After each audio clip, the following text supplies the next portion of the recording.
اچھا بٹ اچھی یادیں ہیں ماشاءاللہ. تو میں آپ سے یہ کہہ رہا تھا کہ یہ گولی نہیں لوگوں کو شہید نہ کرے, اور آپ کو احساس ہونا چاہیے کہ عمران خان نے دوبارہ اتنے دنوں میں کال کیوں نہیں کی. عمران خان اتنی تکلیفیں دیکھتا ہے اور ریسپونڈ کرتا ہے. جب اس کو شوکت خان کے حوالے سے اسپتال بنا دیا, اس نے غربت دیکھ کر پناہ گاہیں چلائی, اس نے ہیلتھ کارڈ شروع کیا. اینڈ مطلب میں تو اس کو جانتا ہوں, گاڑی میں بیٹھے بیٹھے جو اس کا کسی بھکاری کو دیکھ کر, کسی غریب کو دیکھ کر جو اس کے دماغ پر بات آتی ہے, تو لہذا اس کا جو کمپیشن ہے, ڈو یو تھنک کہ جو 12 سے زیادہ لوگ شہید ہوئے اس کو غم نہیں ہوگا؟ کتنا بڑا غم ہوگا. تو لہذا اگر وہ بات کرتا ہے کہ ابھی میں نیگوشیشن چاہتا ہوں, اس وجہ سے چاہتا ہوں کہ اس کو جانوں کی فکر. اگر وہ کہتا ہے کہ میں نیگوشیشن چاہتا ہوں, تو دیکھو کتنا خوددار آدمی ہے وہ, مگر اس کے باوجود ملک کی خاطر یعنی مسلسل کہہ چلے جا رہا ہے, اور لوگ اس کے منہ پر دروازہ بند کرتے ہیں کہ نہیں بات کریں گے, نہیں بات کریں گے. پھر بھی وہ کہتا ہے کیونکہ اس کا گھر ہے. میرے گھر میں کوئی گھس آئے نا, تو میں تو ہر کوشش کروں گا کہ اسی سے بات کروں. اچھا گھر پہ قبضہ کسی کا ہے, وہ کہتے ہیں کہ جی مالی سے بات کرو. یہ جو مالی ہے نا, چور مالی 47 والے, ان کے ہاتھ میں ہے کیا کہ ان سے بات کی اردلی. مگر عمران خان نے پھر بھی کہا کہ ان سے بھی ٹک دا باکس. لوگ کہتے تھے کہ یار سیاستدانوں سے تو بات کر لو, اس نے کہا ٹک دا باکس, ان سے بھی بات کر کے دیکھ لیا. تو وہ بات کرتے تھے. آج 2 ہفتے مالکوں کے پاس جاتے تھے, مالکوں کو کہتے تھے سر آپ بتائیے ہم کیا کریں. تو سر جو ہے نا وہ جواب کہتے تھے بھائی نہیں مانگتے ہو تو کچھ کرنا ہے تو جب کیوں تنگ کر رہا ہے ہم کو یار, جب ہے نا جیسے وہ دھتکارتے نہیں ہیں ویسے ان کو دھتکار دیتے ہیں, یا آ کر بڑے خوش ہو کر پھر بیٹھ جاتے ہیں. تو میں اس کام کے لیے آیا تھا. اور ایک تو گولی مچاؤ, دوسرے میرا کہنا تھا سوشل میڈیا کو آزاد کر دیں. Twitter is the only social media in Pakistan جس سے لوگوں کو خبریں پہنچتی ہیں. آپ نے بلے کو 0 کر دیا کیونکہ اس سے 3 دن پہلے تک ٹویٹر کھلا تھا, ٹھیک ہے نا, بلے کو آپ نے 0 کر دیا. اب یہ اس کو بین کر دیتے ہیں. اور میرا چیلنج یہ ہے, اور میں نے پچھلی تقریر میں بھی یہ کہا تھا کہ کسی ان کو بتا مت دینا. تو لہذا میرا چیلنج یہ ہے کہ اگر یہ گولی نہ چلائے اور ٹویٹر کو آزاد کر دیں تو 2 مہینے میں تبدیلی آ جائے گی. زیادہ دیر نہیں لگیں گے. سارا پنجاب اچھا اگر نہیں یہ کرتے تو لوگ نکلیں گے مگر دیر سے, ٹھیک ہے, کیونکہ جو خوف ہے بڑا آسان ہے آپ کا کہنا یہاں پر بیٹھ کر, یہ میرا کہنا کہ لوگ نکلیں اور جان دے دیں. It's easy for us to run away, but imagine what has happened there. جو ظلم ہوا ہے اس کی حد آپ کو نہیں معلوم. اس کے باوجود آپ نے ایسے ہیرو پیدا کیے ہیں کہ سب سے بڑی چیز کہ پاکستان کے اندر دنیا کی تاریخ رقم ہو رہی ہے. ذرا اس کو سمجھ لیں. میں آپ کو ہوپ نہیں دلا رہا ہوں, میں جو میں محسوس کرتا ہوں آپ کو بتا رہا ہوں. 90% قوم عمران خان کے ساتھ. کوئی شک نہیں.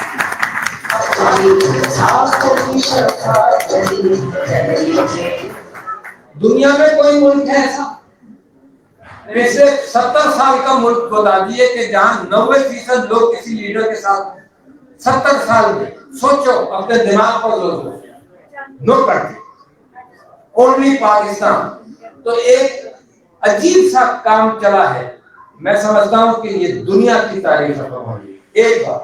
دوسری بات, جس تعداد میں عورتیں نکلی ہیں ہماری, ریمارکیبل. اس ہندوستان پاکستان کی تاریخ میں عورتیں سیاست میں اس طرح سے نہیں.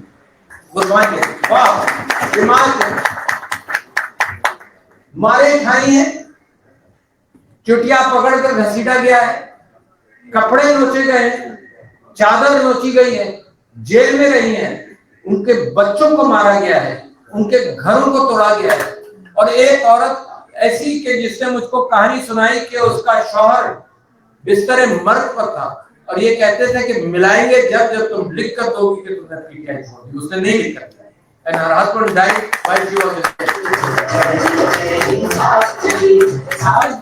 یہ 2 بڑی باتیں میں ہر ایک کو یہاں پر کہتا ہوں کیونکہ جو جمہوریت پسند لوگ ہیں امریکہ میں, تو میں ان سے کہتا ہوں کہ phenomenal change is happening. ساری مسلم دنیا میں کبھی اتنی عورت نہیں نکلی, ساری مسلم دنیا میں نہیں نکلی. تو لہٰذا میرا چارم جو ہے جو میں ان ریپرزینٹیٹیوز کو چارم دیتا ہوں, میں کہتا ہوں you should have a relationship between the people of Pakistan and the people of United States. You should have a relationship between democracies, not a relationship with a dictator. اور مارکو روبیو نے تقریریں اس کی موجود ہیں جس کے اندر وہ یہی کہتا رہا ہے کہ ڈکٹیٹرز کے ساتھ ریلیشن شپ جو ہے وہ نیگیٹو ہوتی ہے. تو یہ چند باتیں میں کرتا ہوں. تو دیر از a change. Allah us change کو کس انداز سے لائے گا یہ وہ جانتا ہے. میرے پاس کوئی پریڈکشن کا کیفیت نہیں ہے کہ لوگ پوچھتے ہیں کہ عمران خان کب رہا ہوگا. جہاں بساط ہو نا, بساط کے کوئی اصول ہو. آپ میں سے جنہوں نے شطرنج کھیلی ہے تو آپ جانتے ہیں پیادہ ایک چال چلتا ہے, وزیر جو ہے وہ 10 چالیں ادھر چل سکتا ہے, 10 چالیں یوں چل سکتا ہے, 10 ہی چل سکتا ہے. اچانک جب پتا چلے کہ پیادہ سے بادشاہ مارا جا سکتا ہے 10 چال دور, تو یہ رول بدل دیں کہ بھائی اب پیادہ اس چال میں پیادہ جو ہے وہ 10 چالیں چل کر وزیر کو مار سکتا ہے. یار ان چیزوں کے اندر جب اصولی کوئی نہ ہو تو کیسا گیم, کیسی سیاست. ہر وقت قانون بدل دیتے ہیں, ہر اعتبار سے قانون بدل دیتے ہیں. جب مشکل پڑی تو انہوں نے کہا 26ویں آئینی ترمیم لائی جائے, اور اس آئینی ترمیم کے لیے لوگوں کو مارا گیا, پیٹا گیا, اغوا کیا گیا, بچوں کو مارا گیا, بچوں کی پٹائی بھی. وہ ایک بلوچستان کے ایک صاحب تھے جو اختر مینگل صاحب کی پارٹی میں تھے, جب انہوں نے ووٹ دے دیا 26ویں ترمیم کو, 3 دن بعد انہوں نے کہا کہ مجھے بڑا مارا پیٹا گیا. پھر وہ اغوا ہو کے 2 دن بعد آ کر کہنے لگے جو پچھلا بیان تھا میرا غلط تھا, بالکل نہیں مارا پیٹا گیا. آپ کو یاد ہوگا, کوئی میں انوکھی بات نہیں کر رہا ہے نا. تو اس گیم کے اندر there is no prediction. جہاں 2 × 2 4 بھی ہوں, 2 اور 2 22 بھی ہو جائیں, 2 اور 2 کے اندر ایک اور 2 ڈال کر 220 بھی ہو جائیں. میں نے کل پرسوں کہیں تقریر میں کہا کہ جو ڈیجیٹل ٹیررزم ہے یہ ہمارے ساتھ ہوا. تو وہ کہنے لگے کیسے, اٹلانٹا میں بات کر رہا تھا, کہنے لگے کیسے. میں نے کہا 1700 جس کو ووٹ ملے تھے نا, وہاں 2 ڈیجٹ ایڈ کر وہ اس کو 1,70,000 ایسے ہوا ہے, ایسے ہی ہوا ہے. جہاں 50,000 جس کو ملے تھے نا اس کو 1 ڈیجٹ نکال کر اس کو 5,000 کر دیے گئے. تو پاکستان نے بڑی ترقی کی ہے. یہ ڈیجیٹل ورلڈ کے اندر اس کی مثال نہیں ملے گی آپ کو. اچھا, میں آپ سے کہہ رہا تھا کہ عورتوں کی قربانیوں کے اندر یاسمین راشد, میں ایک واقعہ اس کا سنا دوں, شاید آپ نے سنا بھی ہو, میں ہی سنا رہا ہوں. میں جب لاہور گیا تو 2 کرسچن لوگ تھے, ان کے گھر گیا جو جیل میں تھے, اور 3-4 مہینے جیل کاٹ کر وہ باہر آئے. اچھا, تو جب ان کے گھر گیا تو میں نے ان سے پوچھا کہ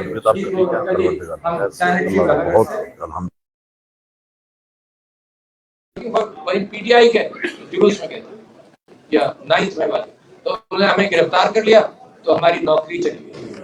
مجھے بڑا 6 مہینے ہو چکے تھے اس بات کو, 3 مہینے بعد وہ, تو میں نے ان سے پوچھا تمہارا راشن کا کیا ہوا. تو انہوں نے اتنی مزیدار بات کہی, آپ خوش ہو جائیں گے. کہنے لگے کہ راشن جو تھا نا وہ یاسمین راشد کے یہاں سے آتا ہے.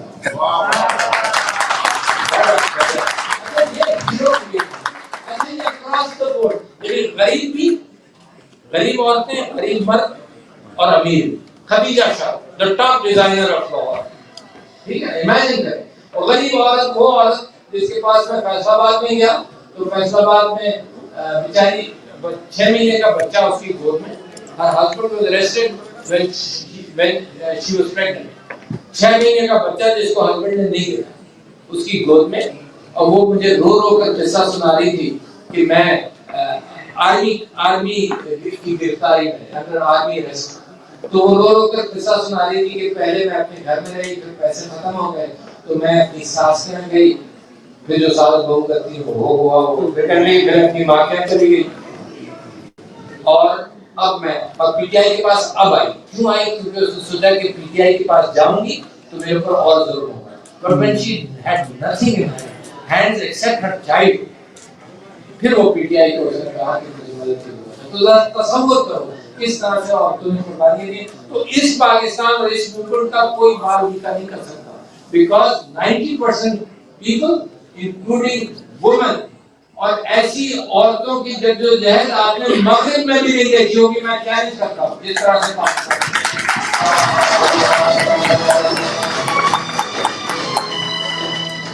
اب نقصان کیا ہوا؟ جمہوریت بڑھ گئی.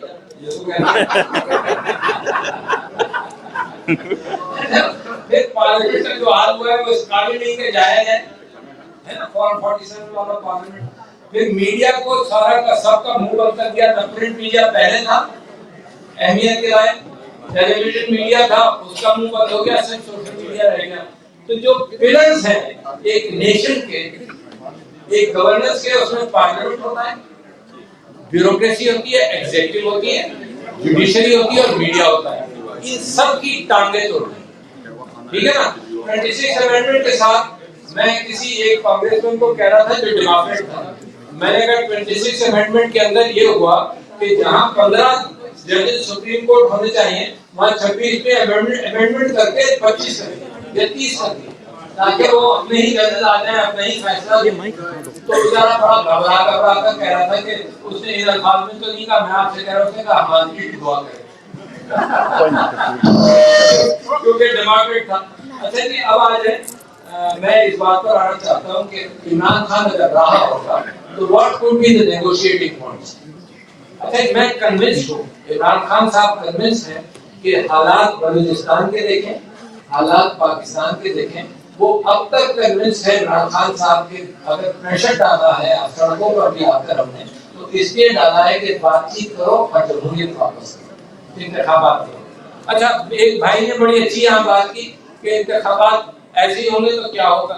دیٹس اے چیلنج, میں اس کے اوپر بعد میں گفتگو کروں گا کیونکہ آپ لوگ سوچنے والے لوگ ہیں اور آپ لوگوں سے میں چاہتا ہوں کہ مسئلے کے بارے میں. میں آپ سے نمبر 1 یہ کہہ رہا ہوں کہ اگر نیگوشیشن ہوگی تو عمران صاحب پہلی بات تو عمران صاحب نے کہہ دی کہ میں بدلہ نہیں لوں گا, میں بدلہ نہیں لوں گا, چاہے آصف ملک ہو چاہے جو بھی ہو, وہ بدلہ لینے والا آدمی نہیں ہے, وہ معاف کرنے والا اور درگزر کرنے والا آدمی ہے. جس میں نام نہیں لے سکتا مگر جن لوگوں نے اس کو 10-10 ہزار پاؤنڈ کے دھوکے دیے ہیں ان کو بھی اس نے چھوڑ لہٰذا نمبر 1 ایک آر ہے نو ریونج, کوئی ریونج. دوسرا ہے کہ ریلیز کرو پرزنرز کو. وہ دیکھو کین یو امیجن, وہ کہے گا مجھے ریلیز کرو. آپ تصور کر سکتے ہیں کہ وہ ڈیمانڈ کرے گا مجھے چھوڑو؟ نہیں کرے گا, نہیں کرے گا. خوددار آدمی ہے, وہ جوڈیشری کے ذریعے رہا ہونا چاہے گا. وہ چاہے گا کہ مقدموں کے اندر فیصلہ کرو. تو اس کا کیا ایک تو عدت والا کیس ہے, جس دن صحیح انداز سے اپنی لگے گی اس دن ختم ہوگا. وہ مقدمہ بننا ہی نہیں چاہیے تھا. تو خانہ والا مقدمہ اس کے اوپر ہے. کیسے گھٹیا مقدمے موجود ہیں. اور مقدمے بنانے کے اعتبار سے تو میں یہ کہتا رہا ہوں کہ میں نے پشاور ہائی کورٹ کے جو چیف جسٹس ہے ان کے پاس میں بیل کے لیے گیا. جب یہاں آنے کی نیت کی تو میں نے بیل کے لیے گیا. تو جب بیل کے لیے گیا تو میں نے ان سے کہا مذاکرات چیف جسٹس سے کہ جی میں اپنا نام یہ مائک اس کو بادر کرا تھا. کہنے کے کیوں کیا کرنا چاہتے ہیں آپ؟ تو میں نے کہا جی میرا نام بتانا ہے ڈاکٹر عارف العلمی الجیلانی. کہنے لگے کیوں بھائی, کیوں الجیلانی کیسے؟ میں نے کہا جی میں صوفی ہو گیا ہوں. کہنے لگے کیسے صوفی ہو گئے آپ؟ میں نے کہا ایسے صوفی ہو گیا ہوں کہ یہ جو 16 مقدمے ہیں نا ان سب کے اندر اس بات کا ذکر ہے کہ ڈاکٹر عارف العلمی 26 مئی کو پنڈی میں بھی تھے, اسلام آباد میں بھی تھے اور بھٹیا میں پتی اور جگہ تھے. 16 جگہ میں موجود تھا. اب یہ صوفی کر سکتا ہے جو 16 جگہ پر ایک وقت موجود ہو. مگر یہ عجیب صوفی تھا کہ عبد القادر الجیلانی کے متعلق تو یہ مشہور تھا کہ وہ کھانا دیتے تھے سب کو, اور عارف العلمی کے متعلق مقدمہ یہ ہے کہ یہ بندوقیں سپلائی کر رہا تھا سب کو, مگر ہوں صوفی ضرور. تو لہذا اس طرح کے مقدمے جب کرتے ہیں تو خان صاحب نے کہنا یہی ہے کہ پرزنرز کو ریلیز کرو اور ان کے مقدمے جلدی سے سن کر ان کو ریلیز کرو, اور جن کے مقدمے غلط بنتے تھے ان کو ویسے ریلیز کرو. تیسری بات وہ کیا کہے گا؟ تیسری بات وہ کہے گا ریسٹوریشن آف دا مینڈیٹ. اچھا مینڈیٹ کیسے ریسٹور ہوگا کہ فارم 45 کو اتنا گندا یہ کر چکے ہیں, بوریوں کے اندر جو کچھ کر سکتے تھے کر چکے ہوں گے. تو اس بات کا امکان کم ہے کہ فارم 45 کی بنیاد پر ٹرائبیونلز دیکھیں. تو لہذا ایک ہی چیز ممکن ہے الیکشن ہو جائیں گے. اچھا مگر جب الیکشن ہوں گے تو آپ جانتے ہیں ایک بات تو یہ کہ فوج کیا نیوٹرل ہوگی، پہلا میرا آرگومنٹ ہے. اچھا دوسرا فوج فرض کرو نیوٹرل، دوسرا آرگومنٹ میرا یہ کہ پھر جو کون سے آفیسر ہوتے ہیں ریٹرننگ آفیسر، ان کو بھی منہ کو پیسہ لگ گیا ہے، بہت کروڑوں روپے لگ گئے ہے نا. تو اگر کوئی نیوٹرل بھی ہوگا تو یہ تو اپنے پیسے کے حساب سے نیوٹرل نہیں ہوگا نا، یہ تو جو جیب کہے گی وہی کریں گے. تو لہٰذا ان سے بھی کوئی امید نہیں مجھے. تیسری بات یہ کہ ڈپٹی کمشنر نیوٹرل ہوگا، وہ کرپٹ آدمی وہ نیوٹرل ہوگا، وہ بھی نہیں ہوگا. پولیس والے وہ تو ویسے ہی نیوٹرل نہیں تھے، وہ مار دھاڑ کرتے ہیں، توڑتے ہیں. اور آپ نے نام لیا تھا یہاں پہ پاکستان سے ہمارے پولیس والوں کو